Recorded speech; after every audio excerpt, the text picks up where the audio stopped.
As the world falls away and I can't find a reason, as the world turns to gray, it's killing me unwillingly, and I am just the same as you.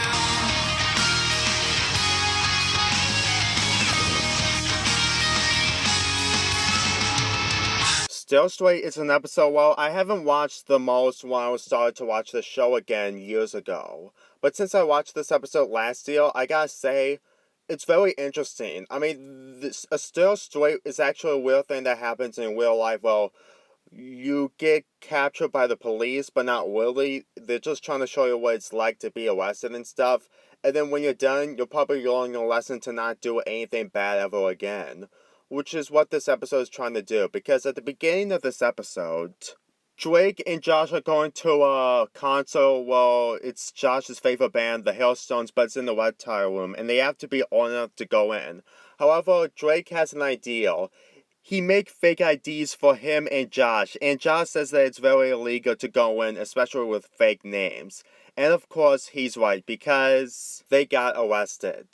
The parents were thinking about grounding them, but it's not that bad because they've been grounded 100 times. So the police told them about the Still Straight program, which means that Drake and Josh are going to live the life of being arrested for probably a couple of days or so. But when some of the police guys completely parked their car to do a fake robbery or something, an actual robber hijacks his car.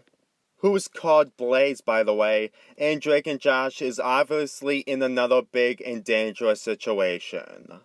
They try to convince him that the real names are actually the fake ID names, and they want them to drop them at their house. However, he wants to be in this whole robbery thing. Yeah, things just gets more complicated when Drake and Josh gets in these situations. Especially if they have to lie about kidnapping the governor. They were trying to call the parents and some help to get them out of the situation. However, well, since they're still handcuffed, it's probably a hard way to completely call someone on the phone. Seriously. Josh uses his nose to press the buttons. Seriously, they're doing whatever they can to get out of the situation no matter what. This episode was really interesting to me. I know people complain of the fact that this isn't really a Still Straight episode since Drake and Josh are actually in a tight situation with a criminal, but at the same time, it really gave more ideas of what the viewers want to know what Still Straight is, to be honest.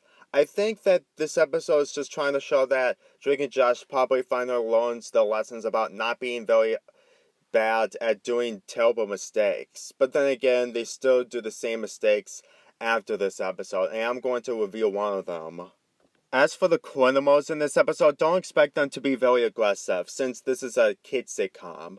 Well, I mean kid by sitcom, I mean for a sitcom for kids, that is. I know this is a brother sitcom. But anyways, they're really for jokes, and I really love the joke where the guy says, "I left for American Idol for this." A great reference, even though that they have America's Saints be a parody in iCarly. Yeah, they have like two things going on at the same time, which is actually kind of confusing. But that's just basically the world of Dan Snyder.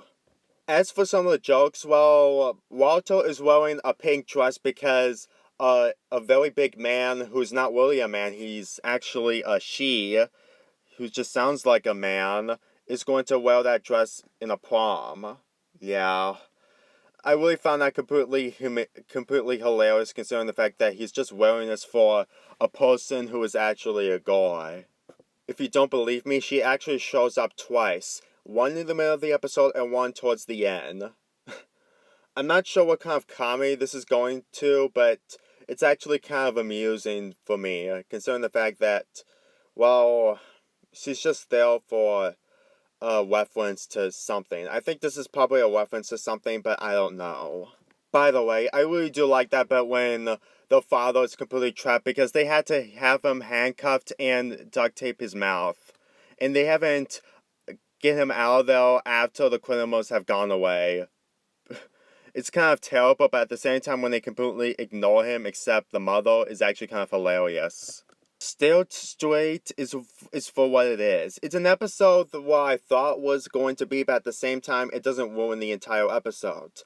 Josh and Drake get into a situation with a criminal and also his posse really proves to me that they probably learned their lessons, even though that they really didn't after this episode. I give Stale Street a 7 out of 10.